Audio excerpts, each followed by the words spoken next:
Students, तो चलिए आज हम लोग शुरुआत करते हैं क्लास 10 के एक्सरसाइज 5.3 के क्वेश्चन नंबर 3 का, जो कि है इन एन एपी। बस क्वेश्चन में हम लोगों को इतना ही गिवन है, इन एन एपी मतलब कि नीचे हम लोग को टर्म्स और कंडीशंस दिए होंगे जिसपे बेस्ड हम लोगों को क्वेश्चन सॉल्व करना है।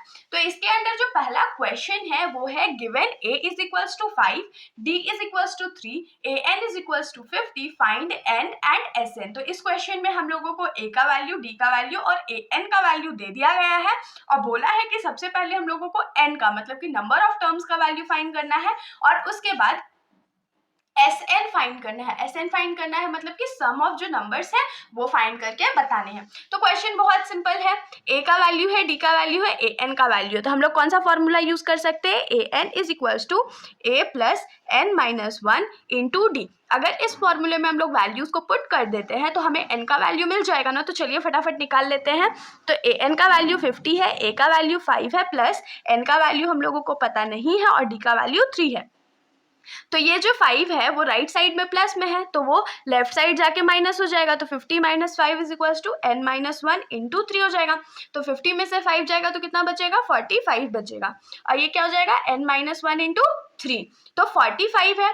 और ये जो 3 है इस साइड मल्टीप्लाई में है तो अगर उसको हम लोग लेफ्ट साइड भेज देंगे तो वो डिवाइड में चला जाएगा ना।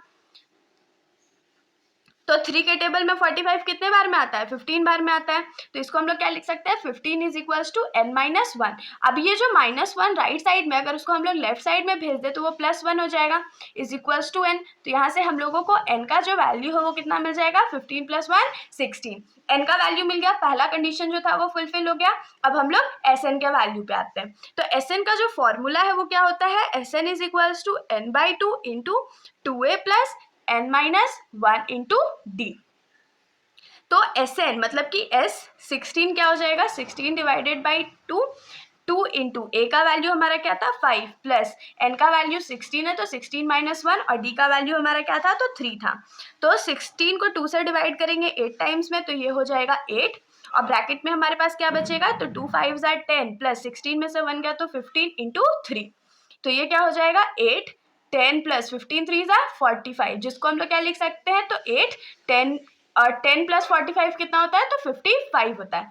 तो अगर हम लोग इसमें हम लोगों को क्या करना पड़ेगा? 55 को 8 में मल्टीप्लाई करना पड़ेगा। तो 55 इंटू 8, 8 5 सा कितना होता है? 40 होता है। 5 8 सा फिर से 40 होता है, 40 प्लस 4 44। तो यहाँ पर जो सम ऑफ 16 नंबर्स है हमारे पास वो कितना आ गया? 440 आ गया। तो इसमें हमने क्वेश्चन नंबर 1 कवर किया। अब हम लोग क्वेश्चन नंबर 2 पे आ जाते हैं। तो हमारा जो सेकेंड पार्ट का क्वेश्चन है उसमें हम लोगों को क्या क्या वैल्यू गिवन है? तो a is equals to 7 given है, a 13 का वैल्यू गिवन है, मतलब कि जो 13th टर्म है AP का वो गिवन है और वो कितने के बराबर है? तो 35 के बराबर है। और क्वेश्चन में हम लोगों को करना क्या है? तो हम लोगों को d का वैल्यू सबसे पहले फाइंड करना है और उसके बाद S13 फाइंड करना है, मतलब नंबर ऑफ टर्म्स जब 13 होंगे तो उसका सम क्या होगा ये फाइंड करके बताना है। तो a का वैल्यू गिवन है तो a इज इक्वल्स टू 7 है ना, और a13 is equals to 35 given है। तो a13 को हम लोग क्या लिख सकते हैं? a plus 12d is equals to 35। अब मैंने a13 को a प्लस 12d कैसे लिखा? ये जो मेरे साथ शुरू से पढ़ रहे होंगे उनको तो समझ में आ गया होगा, लेकिन फिर भी जो इस चैनल पे नए हैं उनके लिए मैं एक बार बता देती हूँ। जैसे हमारा फॉर्मूला क्या होता है? an is equals to a plus n minus 1 into D. तो a13 का वैल्यू गिवन था तो a प्लस n माइनस 1 मतलब 13 माइनस 1 इंटू डी। तो ये क्या हो जाएगा? a plus 12d। इसीलिए मैंने इसको डायरेक्टली a प्लस 12d लिख दिया। अगर आप लोग चाहो तो आप लोग इसको इतना सॉल्व करके भी लिख सकते हो वरना डायरेक्टली भी लिख सकते हो।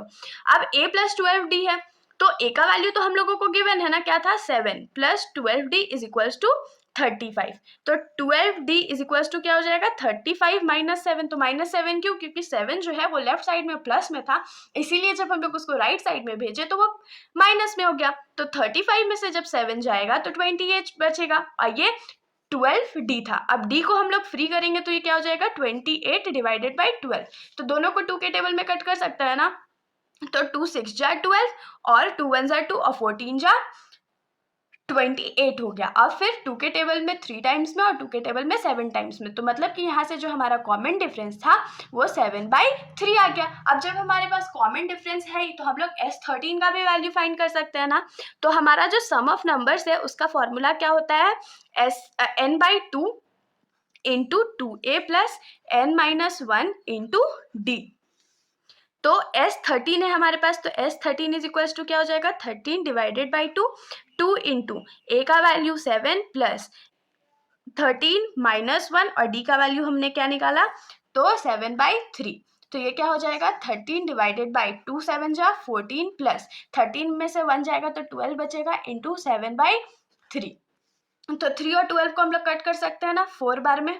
तो ये क्या हो जाएगा 13 डिवाइडेड बाई 2 इंटू 14 प्लस 4 7 जा कितना होता है 28 होता है। तो अब 28 में हम लोग 14 ऐड कर देते हैं तो ये 2 हो जाएगा, ये 42 हो गया। तो 13/2 इंटू 42 हो गया। तो 2 के टेबल में 42 को हम लोग 21 टाइम्स में कट कर सकते हैं। तो मतलब कि हम लोगों को 21 इंटू 13 करना पड़ेगा। तो 21 इंटू 13, तो 1 3 जा 3, 2 3 जा 6, 1 1 जा 1 और 2 1 जा 2, तो 372 हो गया। तो यहाँ पर जो हमारा सम ऑफ 13 टर्म्स है वो क्या आ गया तो 273 आ गया। और ये हमारा आंसर हो गया। हमें डी वैल्यू फाइंड करना था, हमने डी का वैल्यू फाइंड कर दिया। S13 का वैल्यू फाइंड करना था तो हमने S13 का भी वैल्यू फाइंड कर दिया।